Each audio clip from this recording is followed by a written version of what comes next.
Hello student. आज हम class 10th math chapter number 5 arithmetic progression exercise 5.3 के question number 10 to 15 करेंगे। तो स्टार्ट करते हैं क्वेश्चन नंबर 10 से। तो क्वेश्चन नंबर 10 में हमें क्या कहा गया है कि show that a1, a2, dash dash dash an form an AP where an is defined as. जहाँ पे an को हमें डिफाइन कर रखा है क्या, फर्स्ट पार्ट में जो हमारा an है वो कितना है, an is equals to 3+4n है। ठीक है। Also find the sum of the first 15 term in each case. तो सबसे पहले तो हमें एक एपी फॉर्म करके दिखानी है, और एपी फॉर्म करने के बाद हमें फर्स्ट 15 टर्म्स का सम भी फाइंड करना है। तो एपी कैसे फाइंड करेंगे, तो अगर मैं इस एन में अगर मुझे a1 निकालना है तो एन की जगह क्या रखना पड़ेगा, 1 रखना पड़ेगा। तो एन की जगह हम क्या रख देंगे, पुट एन इक्वल टू 1। तो एन अगर हम 1 रखेंगे तो जो हमारा nth टर्म है यानी कि फर्स्ट टर्म बन जाएगा, n की जगह 1 रखेंगे तो यहाँ पे क्या आएगा 3+4, और n की जगह 1 रखेंगे 4 मल्टीप्लाई बाय 1। तो 3+4 1 4, यानी कि जो हमारी फर्स्ट टर्म आएगी वो कितनी आएगी, 7 आएगी। ऐसे ही फिर हम क्या करेंगे, n की जगह 2 पुट करेंगे। तो n is equal to 2 put किया तो हमारा यहाँ nth टर्म यानी कि सेकंड टर्म आ जाएगा, a की जगह 2 आ जाएगा। तो सेकंड टर्म कितना आएगा, 3+4 मल्टीप्लाई बाय 2। तो यानी कि 3+4 2 8, यानी कि सेकेंड टर्म कितनी आएगी, 11। इसी तरह पुट करेंगे n इक्वल टू 3, तो हमारी थर्ड टर्म कितनी आएगी, a3। तो 3+4 मल्टीप्लाई बाय 3, तो 3+4 3 12, तो कितना आएगा 15। यानी कि जो हमारी एपी बनेगी वो क्या बनेगी, जो हमारी एपी होगी वो क्या होगी, a1, a2, a3, dash dash dash, an, dash dash dash. ऐसे ही दिया था हमें। तो जो हमारा आंसर आया एपी का वो कितना आया, a1 कितना है हमारा 7, a2 कितनी आई 11, a3 कितना आया 15, an हमें गिवन था, क्या गिवन था 3+4n। ऐसे ही आगे भी चलता रहेगा। तो यहाँ से तो हमें एपी मिल गया। शो करना था, show that a1, a2, an dash dash dash form an AP. तो एपी फॉर्म करता है। तो एपी तो वैसे भी है, अगर आप यहाँ पे देखोगे कि 7 में कितना ऐड किया, 4 ऐड किया तो 11, 11 में 4 ऐड किया तो 15। तो यानी कि सेम कॉमन डिफरेंस है, इसीलिए एपी है। अब हमें क्या करना है, सम ऑफ फर्स्ट 15 टर्म्स निकालनी है, सम ऑफ फर्स्ट 15 टर्म्स, यानी कि हमें S15 निकालना है। ठीक।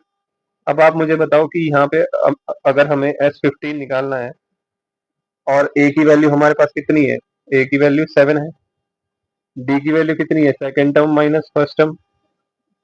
तो सेकेंड टर्म 11 थी, फर्स्ट टर्म 7 थी, तो D कितना आया 4 आया। N मेरे पास कितना है, क्योंकि 15 टर्म का सम निकालना है तो N कितना हो गया 15। तो ये सारी चीजें मुझे गिवन है। मैं क्या करूंगा, simply sum of n terms के फॉर्मूले में इन्हें रख दूंगा। तो सम ऑफ एन टर्म्स कितना, सम ऑफ एन टर्म्स का फॉर्मूला क्या है, S n is equal to n upon two, 2 into a plus n-1 into d। ठीक। अब यहाँ पे हम क्या पुट करेंगे, n की जगह 15 पुट करेंगे तो S15 हो जाएगा। यही हमें निकालना है, S15 ही इज इक्वल टू n की जगह फिर 15/2, 2, a की वैल्यू कितनी है 7, प्लस n कितना है 15, तो 15-1, और d कितना है 4, तो इंटू 4। तो S15 जो है हमारा वो कितना आएगा, 15/2, 2 7 14, प्लस 15-1 14 मल्टीप्लाई बाई 4। यानी कि S15 जो है हमारा वो आएगा 15/2, 14 प्लस 14 4 56। यानी कि S15 जो है हमारा वो कितना आएगा 15/2, और प्लस करेंगे तो कितना आएगा 670। 2 से 70 कितने टाइम्स चला जाएगा, 35 टाइम्स। तो S15 कितना आया 15 मल्टीप्लाई बाय 35।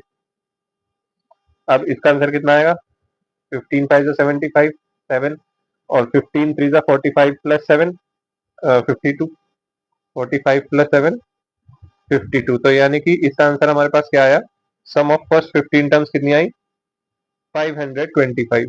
ठीक है। अब नेक्स्ट पार्ट में भी हमें यही निकालना है। सेकंड जो पार्ट है हमारा, सेकंड पार्ट में भी हमें यही निकालना है। जो सेकंड पार्ट है, सेकंड पार्ट में हमें nth टर्म कितनी गिवन है वो हम लिख लेते हैं। nth टर्म जो हमें गिवन है वो कितनी है, 9 माइनस 5n। 9 minus 5n। तो सबसे पहले तो हम फर्स्ट टर्म निकालेंगे, यानी कि पुट करेंगे। Put n equal to 1, n1 रखेंगे तो हमारे पास फर्स्ट टर्म यानी कि a1 आएगी। कितना आएगा, 9 माइनस 5 इंटू 1। तो कितना आएगा, 9 माइनस 5 तो 9 माइनस 5 कितना आ गया, 4। फिर हम क्या करेंगे, पुट करेंगे n equal to 2। Put n is equal to 2। तो हमारे पास क्या आएगी, सेकंड टर्म आएगी यानी कि a2 आएगा। तो 9 माइनस 5 इंटू 2 यानी कि 9 माइनस 5 टू द 10। 9 माइनस 10 कितना हो गया, माइनस का 1। ऐसे ही अब हम पुट करेंगे n इज इक्वल टू 3। तो जो हमारा थर्ड टर्म है वो कितनी आएगी, 9 माइनस 5 मल्टीप्लाई बाई 3। तो 9 माइनस 5 3 जा 15। तो ये आएगा माइनस का 6। अब हमारे पास ये आ गई है एपी। हमारे पास क्या मिलेगी हमें, जो एपी होगी वो क्या मिलेगी। इस बार मैं A1 नहीं लिख रहा हूँ, A1 comma A2 comma A3, मैं सीधा लिख रहा हूँ। A1 की वैल्यू कितनी है, 4। तो फर्स्ट टर्म 4, सेकंड टर्म हमारे पास माइनस का 1, थर्ड टर्म माइनस का 6। ऐसे ही चलते चलते an आएगा यानी कि 9 माइनस 5n। और फिर उसके बाद आगे भी ऐसे चलेंगे। ठीक है, तो ये हमारी एपी बन गई। अब हमें क्या निकालना है, sum of first 15 terms. S15 हमें फाइंड करना है। क्या क्या हमारे पास है, ए हमारे पास है 4, डी हम निकाल सकते हैं। सेकेंड टर्म कितनी है, माइनस का 1, माइनस फर्स्ट टर्म कितनी है 4। तो डी की वैल्यू क्या है, माइनस का 5। एन कितना है, 15 टर्म निकालना है, सम ऑफ 15 टर्म। तो एन कितना हो गया, 15। तो ये चीजें हमारे पास है। हम क्या कर देंगे, सीधा सीधा इनकी वैल्यू पुट कर देंगे किसमें, सम ऑफ एन टर्म्स के फॉर्मूले में। सम ऑफ एन टर्म्स का फॉर्मूला क्या होता है हमारे पास, S n is equal to n upon 2, bracket में 2a plus n minus 1 multiply by d. तो यहाँ पे पुट करेंगे तो n की वैल्यू कितनी है, 15। तो s 15 हो गया।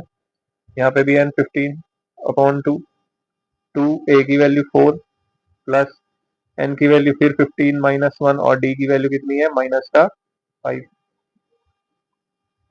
तो जो हमारा s15 है वो कितना आएगा, 15 अपॉन 2, अंदर ब्रैकेट में 2 4 का कितना हो गया 8 प्लस 15 माइनस 4, तो 15 माइनस 1 14 मल्टीप्लाई बाय माइनस का 5।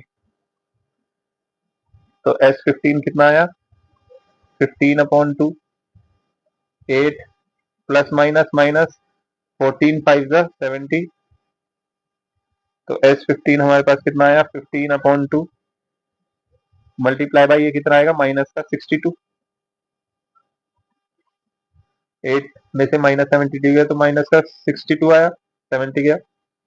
तो 2 से 2 3 जा 6, 2 1 जा 2। तो यानी कि कहने का मतलब है कि 15 मल्टीप्लाई बाई क्या आएगा, माइनस का 31। तो s15 कितना आया, 15 1 जा 15, 1 15 3 जा 45 और 1 46 और माइनस का माइनस। तो कितना आया, माइनस का 465।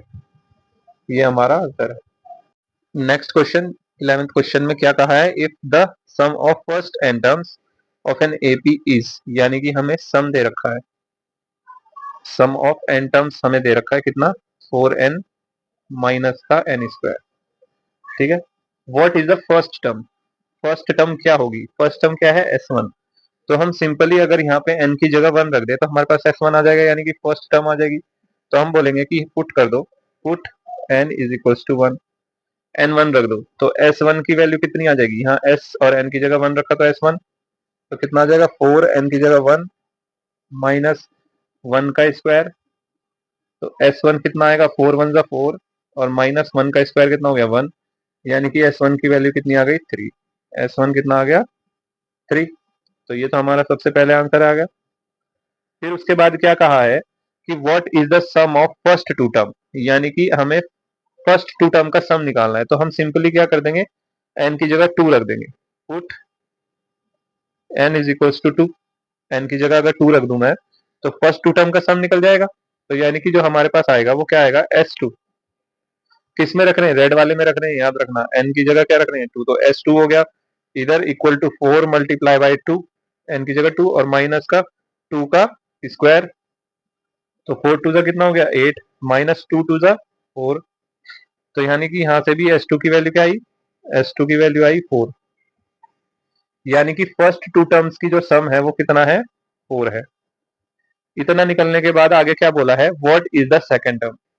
अगर आप मुझे बताओ कि अगर हमारे पास एपी, इस बात को समझना कि एपी क्या है, A1 ये फर्स्ट टर्म होती है, A2, A3, A4 ऐसे ही चल रहा है, ठीक है। ये हमारी एपी है, समझाने के लिए कर रहा हूं। अगर हमारे पास फर्स्ट टर्म का सम निकल रहा है यानी कि S1 निकल रहा है, यानी S1 किसके इक्वल है, A1 के इक्वल है। S1 किसके इक्वल है, A1 के इक्वल है।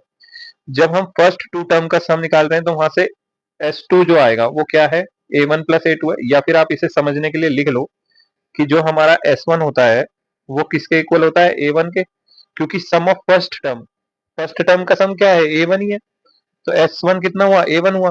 अगर मैं बोलूं सम ऑफ टू टर्म्स, है ना, दो टर्म का सम निकालूंगा तो वो कितना आएगा, A1 प्लस A2।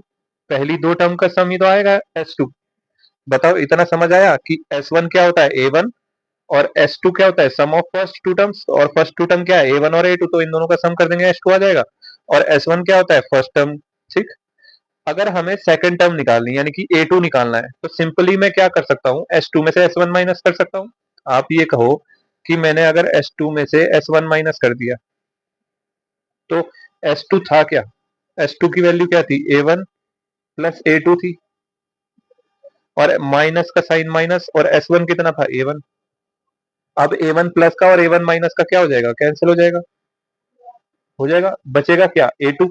यानी कि सीधा सीधा आपको ये फॉर्मूला याद करना है कि जब हमसे सेकंड टर्म पूछा जाए किसकी फॉर्म में, S1 और S2 की फॉर्म में सेकंड टर्म पूछी जाए तो S2 माइनस S1 ही क्या होता है, सेकंड टर्म के बराबर होता है। और हमसे क्या पूछा था यहाँ पे, what is the second term, तो सेकंड टर्म क्या होगी, A2 होगी। सेकंड टर्म क्या होगी, A2। और A2 कैसे निकालेंगे, S2 में से S1 माइनस करेंगे। अब A2 is equal to S2 कितना हुआ, S2 कितना निकाला था, 4। तो S2 की जगह क्या रख देंगे, 4, माइनस S1 क्या था, 3 था, तो S1 की जगह क्या रख देंगे, 3। तो A2 की वैल्यू यानी कि सेकंड टर्म कितनी आ गई, 1।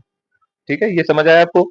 अगर ऐसे समझ नहीं आ रहा तो एक दूसरा तरीका भी है कि आप ये बताओ कि अगर S1 है हमारा 3, S1 कितना है, 3, ये सिर्फ समझाने के लिए S1 हमारा 3 है और S2 हमारा कितना है, 4।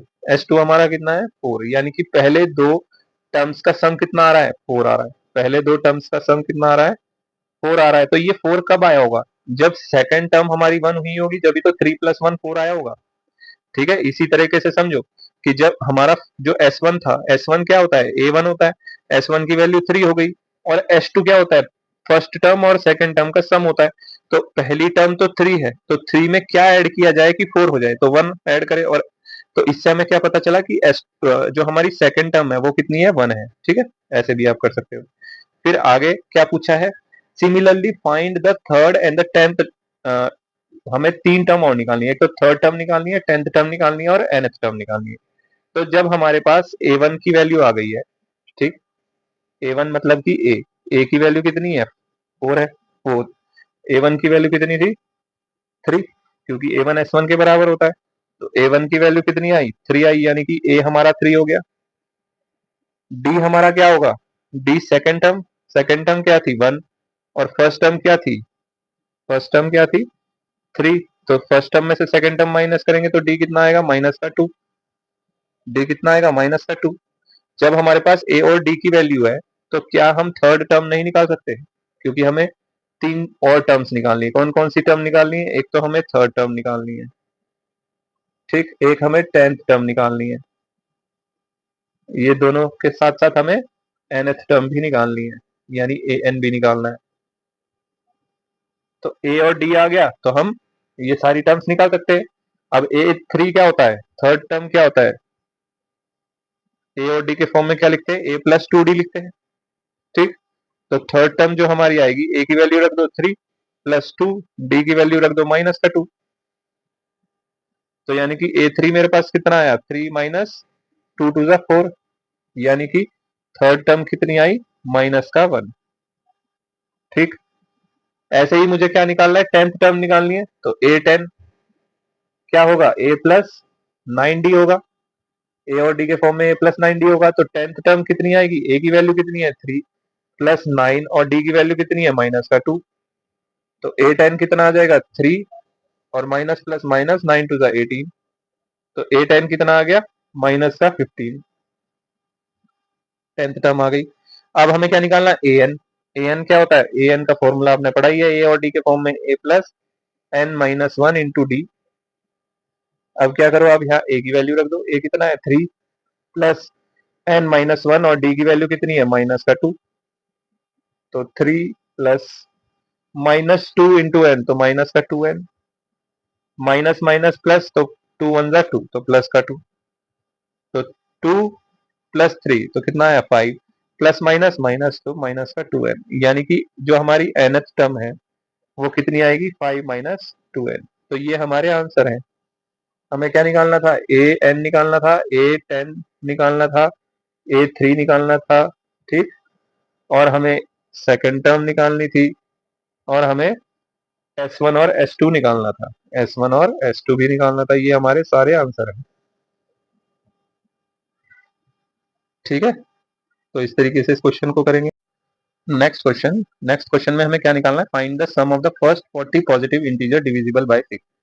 तो अगर हम फर्स्ट 40 इंटीजर्स की बात करें जो डिविजिबल है 6 से, तो पहला नंबर कौन सा है, पहला नंबर 6 होगा। दूसरा नंबर कौन सा है जो 6 से डिविजिबल है, 12। तीसरा नंबर कौन सा है जो 6 से डिविजिबल है, 18। ऐसे चलते चलते 40 पॉजिटिव इंटीजर कौन सा होगा जो 6 से डिविजिबल होगा, 40 × 6 होगा।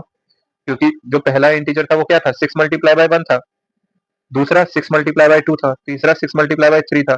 तो 6 से डिविजिबल 40th पॉजिटिव इंटीजर होगा, वो कितना होगा, 40 × 6। यानी कि जो हमारे पास एपी जो हमें मिलेगी वो 6, 12, 18, डॉट डॉट डॉट कितना मिलेगा, 240। लास्ट नंबर क्या मिलेगा, 240। अब आप यहाँ से हमें ये बता सकते हैं कि ए की वैल्यू कितनी है, 6 है। ए की वैल्यू कितनी है, 6 है। ऐसे ही डी की वैल्यू कॉमन डिफरेंस, यानी कि second term minus first term, तो ये डी की वैल्यू भी कितनी है, 6 है। आप मुझे ये भी बता सकते हैं कि लास्ट टर्म कितनी है, या nth टर्म भी कह सकते हैं। लास्ट टर्म या nth टर्म कितनी है, 240। ठीक है, और आप मुझे ये भी बोल सकते हैं कि n की वैल्यू कितनी है, 40, क्योंकि ये कितने टर्म्स हैं, 40 टर्म्स हैं, यानी कि ये सारी चीजें मेरे पास है। तो मैं इसमें सम निकालना है मुझे फर्स्ट 40 टर्म्स का, तो मैं क्या रखूंगा, Sn = n/2 first term plus last term का फॉर्मूला रखूंगा, क्योंकि ये सारी वैल्यूज मेरे पास है और आसानी से निकल जाएगा। तो फर्स्ट 40 टर्म्स की बात कर रहे हैं तो n की जगह क्या रख दूंगा, 40। तो s क्या हो जाएगा, 40। फर्स्ट 40 टर्म्स की जगह n की जगह क्या रख दिया, 40। तो यहाँ पे भी n की जगह 40/2। यहाँ पे a की वैल्यू कितनी है, 6, और लास्ट टर्म कितनी है, 240। तो यानी कि ये क्या बना, S40, यानी कि सम ऑफ 40 टर्म्स जो होगी वो क्या होगी, 40/2। और जब हम इसे ऐड करेंगे तो कितना आएगा, ये ब्रैकेट हट जाएगा, ये ब्रैकेट हट जाएगा, और क्या लग जाएगा, 240 + 6, 246। हम इसे डिवाइड करेंगे 2 से, तो 220 जाता है, 220 तो कितना आ जाएगा, फर्स्ट 40 टर्म का सम 20 × 246। तो यानी कि S40 जो आएगा वो कितना आएगा, 2 6 12, 2 4 8 19, 2 2 4, और 0 का 0, यानी कि 4920। ये हमारा फर्स्ट 40 टर्म्स का सम होगा जो डिविजिबल है 6 से। ठीक है, नेक्स्ट क्वेश्चन में हमें सम निकालना है फर्स्ट 15 मल्टीपल्स ऑफ 8 के। 8 के फर्स्ट 15 मल्टीपल्स का सम निकालना है। तो फर्स्ट जो मल्टीपल होगा, जो फर्स्ट मल्टीपल होगा 8 का, वो कितना होगा, 8 होगा। तो पहला मल्टीपल 8, दूसरा मल्टीपल 8 2 16, तीसरा मल्टीपल 8 3 24। ऐसे ही चलते चलते 15th मल्टीपल कौन सा होगा, तो 15 × 8, 15th मल्टीपल ये होगा। अब हम इसे ऐसे भी लिख सकते हैं 8, 16, comma 24 comma dot dot dot और लास्ट मल्टीप्लाई कर दे 8 5 40 और 12, यानी कि लास्ट जो 15th मल्टीपल होगा 8 का वो कितना होगा 120 होगा। यहाँ से हम ए की वैल्यू निकाल लें। ए की वैल्यू कितनी आएगी 8, डी की वैल्यू क्या होगी फर्स्ट तो second term minus first term, तो सेकंड टर्म 16 और फर्स्ट टर्म 8, दोनों को माइनस करेंगे तो डी की वैल्यू भी कितनी आएगी 8 आएगी। लास्ट टर्म कितनी है 120, लास्ट टर्म कितनी है 120 और एन की वैल्यू कितनी है 15, क्योंकि 15 मल्टीपल यानी कि 15 मल्टीपल्स की बात करिए तो लास्ट टर्म कौन सी है, यानी कि एन कितने हैं 15 है।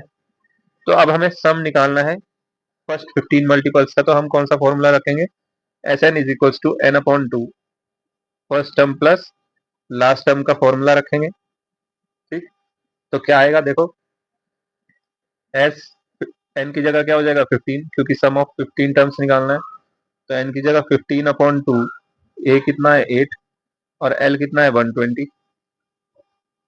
तो sum of 15 terms is equals to कितना हो जाएगा 15 अपॉन 2 मल्टीप्लाई बाय 120 प्लस 8 128, तो सम ऑफ फर्स्ट 15 टर्म्स कितना आ जाएगा 15 अपॉन, अच्छा ये 2 जो है 2 से कट जाएगा, ये कैंसिल हो जाएगा, 2 6 12 2 4 8 यानी 15 मल्टीप्लाई बाय 64, तो एस 15 यानी फर्स्ट 15 टर्म्स का सम कितना आ जाएगा 15 4 60 6 15 6 90 और 90 प्लस 6 96, यानी कि फर्स्ट 15 टर्म्स का सम जो कि 8 के मल्टीपल्स हैं वो कितना है 960। नेक्स्ट क्वेश्चन में हमें क्या कहा है, find the sum of the odd numbers between 0 and 50, यानी 0 और 50 के बीच में जितने भी ओड नंबर्स है उनका सम हमें फाइंड करना है। तो सबसे पहला ओड नंबर जो 0 के बाद आता है वो क्या है 1 है, उसके बाद 3 है, उसके बाद 5 आता है, ऐसे चलते चलते जो लास्ट नंबर है जो 50 से छोटा है और ओड है वो क्या है 49 है, यानी हमें एक एपी मिल गई। एपी से हम क्या निकाल लेंगे, ए की वैल्यू निकाल लेंगे, ए कितना आएगा 1, ए कितना आएगा फर्स्ट टर्म कितनी है 1 है, डी की वैल्यू निकाल लेंगे, डी कितना आएगा second term minus first term, यानी कि d is equals to 3 minus 1, यानी कि डी की वैल्यू क्या आ गई 2। अब हम लास्ट टर्म हमें पता है कितनी है 49 है, लास्ट टर्म भी हमें पता है और एन भी हमें पता है। आप ये बताइए कि 0 और 50 के बीच में कितने नंबर्स हैं, 0 और 50 के बीच में कितने नंबर्स है 50 नंबर्स है, ठीक है, और 50 में से क्योंकि आधे नंबर ओड है और आधे इवन है, तो 50 के आधे कितने हुए 25, यानी कि एन की वैल्यू कितनी हो गई 25 हो गई। 25 ओड नंबर्स का हमें क्या निकालना है सम निकालना है, तो हम क्या करेंगे फॉर्मूला रखेंगे एस एन वाला, S n is equal to n upon 2 first term plus last term, ये वाला फॉर्मूला रख देंगे, तो हमारे पास आंसर क्या आएगा, एस एन की जगह क्या हो जाएगा 25, क्योंकि सम ऑफ फर्स्ट 25 नंबर ही आएंगे, एस 25 हो जाएगा, एन की जगह 25 अपॉन 2, ए की वैल्यू 1 और लास्ट टर्म कितना है 45 49, लास्ट टर्म कितना है 49, तो sum of 25 is equal to 25 upon 2 multiply by 1 plus 49 कितना हो जाएगा 50, 2 से 50 को कैंसिल करेंगे 25 का, तो एस 25 कितना आ जाएगा 25 मल्टीप्लाई बाय 25, यानी कि एस 25 कितना आ जाएगा 625, यानी कि जो 0 और 50 के बीच में और नंबर्स हैं उनका सम कितना आ गया 625। नेक्स्ट क्वेश्चन में हमें क्या कहा है, a contract on construction job specifies a penalty for delay of completion beyond a certain date, यानी कि एक कंस्ट्रक्शन जॉब पे अगर जो कॉन्ट्रैक्टर है वो क्या करता है काम को डिले करता है, तो उसे एक डेट के बाद क्या देना पड़ेगा पेनल्टी देना पड़ेगा डिले ऑफ द कंप्लीशन के लिए। तो जो पेनल्टी है वो इस तरह से है कि जिस डेट तक काम होना चाहिए था अगर उसके एक दिन बाद काम होगा तो उसे 200 रुपीज की पेनल्टी देनी है, अगर 2 दिन बाद काम होगा उस डेट से तो 250 रुपीज की पेनल्टी देनी है, तीसरे दिन 300 की देनी है, ऐसे ही ये चलता रहेगा, यानी कि जो कंप्लीशन ऑफ द डेट के बाद सबसे पहला दिन होगा उस पर उसे 200 रुपीज का फाइन लगेगा। ठीक, अगले दिन अगर वो सेकंड डे कंप्लीट करता है तो उस पर 250 रुपीज का फाइन लगता है। तीसरे दिन अगर वो डिले करता है तीसरे दिन तक तो 300 का। ऐसे ही चलता रहा तो उस पर पेनल्टी क्या होती रहेगी, इंक्रीज होती रहेगी। और इंक्रीज कितनी होती रहेगी, 50 रुपीज इंक्रीज होती रहेगी पिछले दिन के मुकाबले। जैसा कि आप देख भी पा रहे हो कि पहले दिन अगर डिले हो रहा है तो उस पर 200 रुपए का फाइन है, सेकंड डे तक डिले करता है तो वो 250 यानी कि 50 रुपीज का फाइन और बढ़ गया। फिर थर्ड डे तक डिले करता है तो उस पर 50 रुपीज का फाइन और बढ़ गया। ऐसी फाइन 50 रुपीज बढ़ता रहेगा। ठीक। उसके बाद क्या कहा है कि how much money the contractor has to pay as penalty, यानी कि कितनी मनी कॉन्ट्रैक्टर को पेनल्टी के तौर पर पे करनी पड़ेगी अगर वो इस काम को डिले करता है कितने दिन तक, 30 डेज तक। तो अगर आप यहाँ पे देखो तो हमसे क्या निकलवाना चाहता है, एस एन की वैल्यू निकलवाना चाहता है। एस एन यानी कि सम ऑफ एन टर्म्स। और सम ऑफ एन कितना है, सम ऑफ एन है हमारे पास 30, यानी कि डिले कितने दिन किया उसने, 30 दिन किया। तो 30 दिन के डिले का कितना पेनल्टी बैठा वो हमसे पूछ रहा है। यानी कि यहाँ पे सीधा सीधा हमें क्या निकालना है, एस एन ना निकाल के हमें क्या निकालना पड़ेगा, S30 निकालना पड़ेगा। क्या निकालना पड़ेगा, S30, यानी कि sum of rupees, sum of rupees कितने दिन तक के लिए, 30 दिन तक के लिए, जो कि उसको पेनल्टी के लिए देने हैं। 30 दिन तक कितने डिले होने पर उसे कितना पैसा देना है वो हमें फाइंड आउट करना है। तो S30 हमें यहाँ निकालना है। इसके साथ साथ इस एपी से हमें यह भी पता चल रहा है कि ए की वैल्यू 200 रुपीज है। ठीक। और इस एपी से हमें यह भी पता चल रहा है कि डी की वैल्यू कितनी है, second term minus first term, यानी कि 250 में से 200 गया तो डी की वैल्यू कितनी आई, 50 रुपीज। और इसमें दिया भी हुआ है कि जो हमारा यानी कि जो इंक्रीज हो रहा है, इंक्रीमेंट हो रहा है, वो कितने रुपए इंक्रीमेंट हो रहा है हर पेनल्टी पर, 50-50 रुपए हर दिन इंक्रीज हो रहा है। तो ये चीजें हमें दी गई है। हमें क्या निकालना है, सम ऑफ 30 डेज की पेनल्टी निकालनी है। तो सम ऑफ 30 डेज की पेनल्टी निकालने के लिए हम फॉर्मूला रख देंगे, sum of nth term कितना, n upon 2a plus n minus 1 multiply by d, ये वाला फॉर्मूला रखेंगे। और यहां से हम क्या निकाल देंगे, सम ऑफ एन की जगह क्या रख देंगे, 30। तो सम ऑफ 30 डेज की पेनल्टी पूरी आ जाएगी। एन की जगह क्या रखा, 30/2। ए की वैल्यू कितनी है, 200 प्लस एन फिर कितना रखेंगे, 30 - 1, और डी की वैल्यू फिर कितनी रखेंगे, 50। तो इसे सॉल्व करेंगे तो सम ऑफ 30 डेज पेनल्टी तो कितना आएगा, 30/2। इसे ऐसे ही रखेंगे अभी, 2 इंटू 200 400 प्लस 30 - 1 29 मल्टीप्लाई बाई 50, यानी कि S30 कितना आएगा, 30/2 ब्रैकेट में 400 प्लस मल्टीप्लाई करेंगे तो 0 की 0, 9 5 जा 45, 4 5 2 जा 10 और 4 14। तो यानी कि कितना आएगा, S30 is equals to 30/2 multiply by add करेंगे तो 1850, डिवाइड कर देंगे 2 15 जा 30 होता है। तो S30 कितना आ जाएगा, 15 मल्टीप्लाई बाई 1850। तो S30 कितना आ गया, 15 0 जा 0, 15 5 जा 75, 7 कैरी, 15 8 जा 120, 120 प्लस 7 कितना हो गया, 127, 12, 15 1 जा 15 और 12 27।